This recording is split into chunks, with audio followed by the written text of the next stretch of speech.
western bank of Bahr Yusuf, Joseph Sea in Minya, in the northwest of Bani Mazar.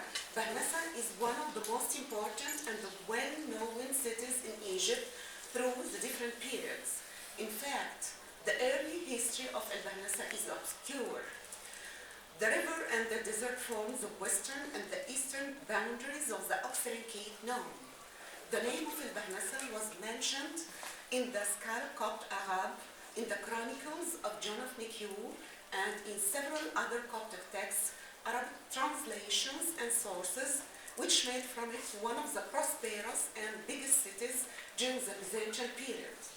Speaking about Bahnasa, Abu Salih the Armenian cited the little oasis or the oasis Bahra. Its Coptic name is Wah Penja, and it is translated in Arabic as Wah al-Bahnasa. It may receive also the Arabic name Wah al-Bahariya, which was given to it because it is located in the north of Kharga and Dakhla oasis. In his book, Ibn Khirdaba mentioned the name of al-Bahnasi as well as Yaqut al-Hamawi. Ibn Namati mentions the Arabic name of Oxyrhynchus as al-Bahnasa and al-Bahnasawiya. The historian al-Qalqashandi also wrote al-Bahnasi and al-Bahnasawiya, which is on the western bank of the Nile. In the Futuh al-Bahnasa, the city is mentioned with its name Bahnasa. Many know Muhammad Ramzi mentioned the ancient Egyptian name of al-Bahnasa as Pa-Majat or Pa-Mazet. The name of al-Bahnasa is also mentioned by Maspero Eviet in their references published in 1990. 10, while speaking about Oxyrhynchus, wrote it al-Bahnasa and Bemja. According to Muhammad Ramzi in his geographical dictionary, Bahnasa is one of the ancient Egyptian villages mentioned before by Gautier under the religious name Permaza or Permaz.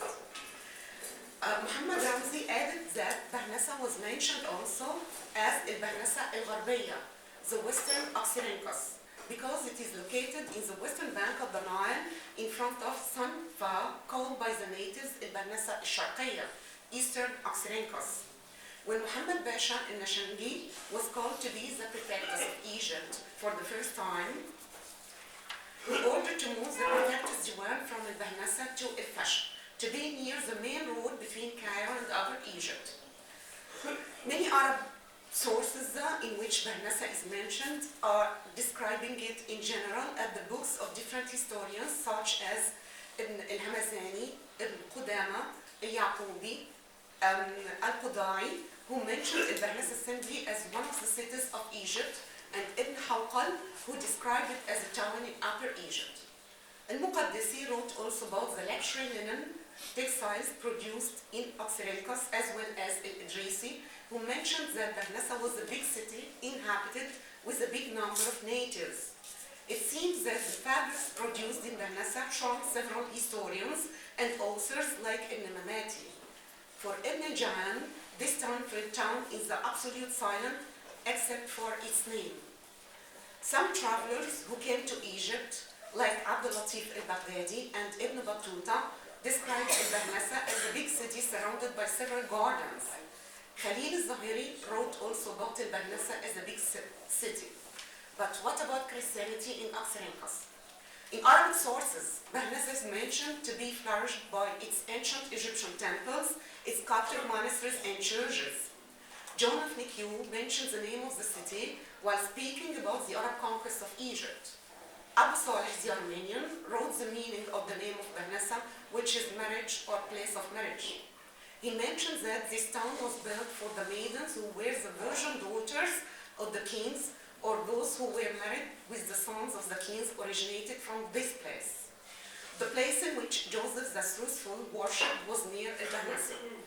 Abu Salih the Armenian cited that the churches of the city and the neighborhood were several, and he mentions the church of Saint Amun. The same historian mentions the existence of about 360 churches in Bahnasa. One of them is the Church of Mary and the Church of St. John or Abu Hanna the Martyr, which was perhaps in the north of Rifa and Junka. Abu Salih the Armenian spoke also about the churches of St. George and Bartholomew, who suffered martyrdom in the oasis of Bahnasa or in the Nubian shores, and whose body was in a church there named the Church of Qarbil. Abu Salih the Armenian wrote about this martyr also as follows. On this day is commemorated the death of the holy disciple Bartholomew, one of the 12. To this apostle it was allotted that he should go to the oasis. So he and Peter traveled there, and he preached the gospel to the inhabitants of the oasis and called them to the knowledge of God, after wonderful signs and outstanding miracles had been shown to them. The historian Abu Salih the Armenian reported also the existence of the churches of Saints Mark, Stephen, and Theodore in Al-Saqia, called also Saqiyat Mahfuz. There were also the churches of Saint Abadir, the Archangel Michael, and the Archangel Gabriel, renovated by certain officials. The churches of the disciples and the apostles, in addition to the churches of the Holy Virgin Mary. He added also the church of the martyr Istaphora, or Saint Christophorus or Christianus, who was named also the Dog's Face. This martyr, whose church was on the canal outside the city, was one of those who were usually with the pure disciples and the fathers. For each one of the two saints, George and Mercurius, there were two churches on the borders of the lake in Bahnasa and Ifa. In addition to the churches bearing the names of St. Paul's and Thomas. Most probably, the historian means here St. Paul, who was the first hermit, or St. Paul of Tammuz. Concerning the church of St. George, which was built in the oasis of Bahnasa, it contained only his body without the head, according to the same historian. In Ashoba, which is now included in the district of Bani Mazar, there were also two churches of the cross. Saft Rashid, to the north of Bahnasa, and to the south of Bani Suif, there were the church of St. Theodore, the eastern. Later, this church was transferred into mosque. Al-Maqrizi mentions that the city of Bahnasa was built by one of the Copts named Minawish ibn Minqawish. He wrote also about the monastery of the Holy Virgin Mary, which is built outside Tamda, a small village away from the traditional road. The same historian added that in Bahnasa, many monasteries and churches were built lately, but lately destroyed. According to Gaudet Gabra, some of these monasteries and churches were declined or abandoned after the heavy tax imposed on the monks for the first time in 705 AD. While speaking about the famous scholars of Bahnasa, Yaqut al-Hamawi mentioned also that there were a chapel in which was the stay of the Holy Family for about 7 years before returning back to Jerusalem, according to the Coptic Orthodox tradition. Following Abu Salih the Armenian, Al-Maqrizi wrote also that there were 360 churches in Bahnasa. All these churches were damaged except for the Church of the Virgin, which still exists. This city is well known with its fine textiles made out of linen, wool, cotton, and silk. These rich fabrics were usually exported to the Mediterranean area and to the Arab countries. Moreover, in the end of the Mamluks' rule, Al-Zahiri spoke about Bahnasa as a glorious and considerable city. According to Al-Idrisi, all kinds of textiles that were produced in Bahnasa were decorated with the name of the city. Some examples are now displayed in the Coptic Museum and the Islamic Art Museum in Cairo. Describing Bahnasa, Ali Basha Mubarak confirms that there were two cities bearing the name of Bahnasa. The first one is in the oasis, and the other one is in Middle Egypt between Minyat Khasib and Bani Suif. The occidental big city of Bahnasa was well known before the Arab conquest of Egypt that took place in 641-642 AD by Amr ibn al-As. During the Arab conquest of Egypt, Bahnasa was a distinguished city with its high walls, towers, gates, and corners. It had 4 gates oriented to the 4 cardinal points: Bab el-Jabal, Bab Qandas, Bab el-Azabi, and Bab Toma. Each gate consisted of 3 towers. Bahnasa contained the biggest number of the Coptic monasteries and churches in Egypt. The natives used to pray in the main 12 churches. There were also also a great number of monks and priests living in all its streets. Their number was more than the number of the artists and the workers of the city. Depending on what the historian Palladius wrote after his visit to Egypt in 407 AD, Ali Pasha Mubarak mentions that there were perhaps 2,000 religious women and 5,000 monks who lived in the monasteries and inside the towers of the city of Bahnasa. These speeches may be compared with what Maspero wrote in 1923 when he said that the number of the religious was equivalent in this city to the number of the unbelievers. We must remind that in the historian Monasticism in Egypt, the author reported that about 10,000 monks and about 20,000 nuns were subject to the bishop of Bahnasa. Ottomanides mentioned that these numbers were enough to turn the town into a kind of a holy city. He added also that the town had its own hospital and became a considerable episcopal see during the 6th century AD. The monastic population of Egypt exceeded 500,000 spirits during this period. These exaggerated numbers prove that during the 5th century AD, Bahnasa was full of the Christians, monasteries, churches in all its towns and villages. Under the rule of the Roman emperors, Bahnasa was the most important military center, the main capital or metropolis of its districts and also the Oxyrhynchus known. In 1912, Maspero mentioned Futuh al-Bahnasa, the conquest of Oxyrhynchus, which is a historical reference without a big documentary value. He described only the towers and the military architecture of al-Bahnasa without giving any information about its Christian religious buildings.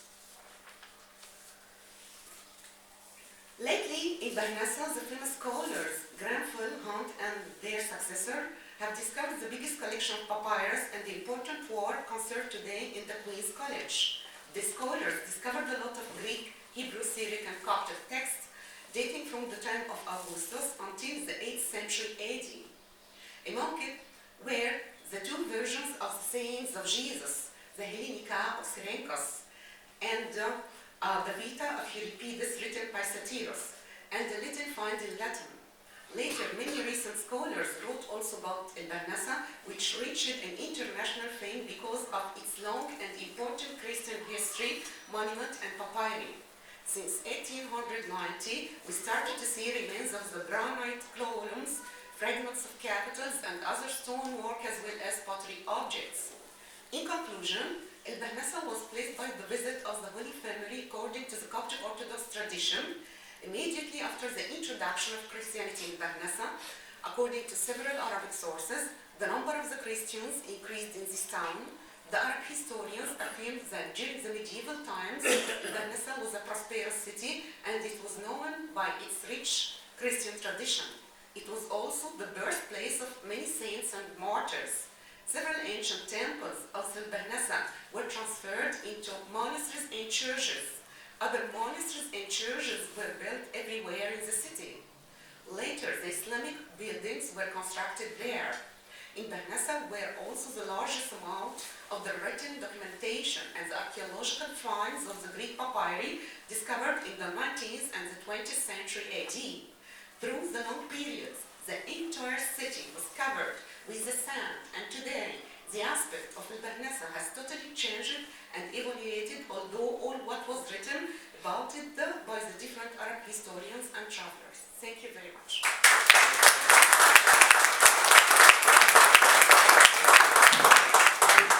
Thank you.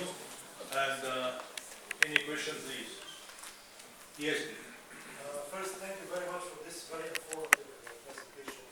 You mentioned earlier that in one of the writings, they mentioned there was a church where the Holy Family stayed for 7 years. Yes. Can you tell me the name again, because I just missed writing it down? They didn't mention the name. They mentioned the number of the churches, and the most important and well-known churches, like the Church of Mary, the two churches of St. George, two churches of St. Mercurius. And between all these churches, they told us that one of them was belonging to the Holy Virgin Mary and the Savior, or one of these churches was dedicated to the stay of the Holy Family. And they mentioned that the tradition tells them that they were there for 7 years in that area. Yes, this is according to what was written in the book of Abu Salih.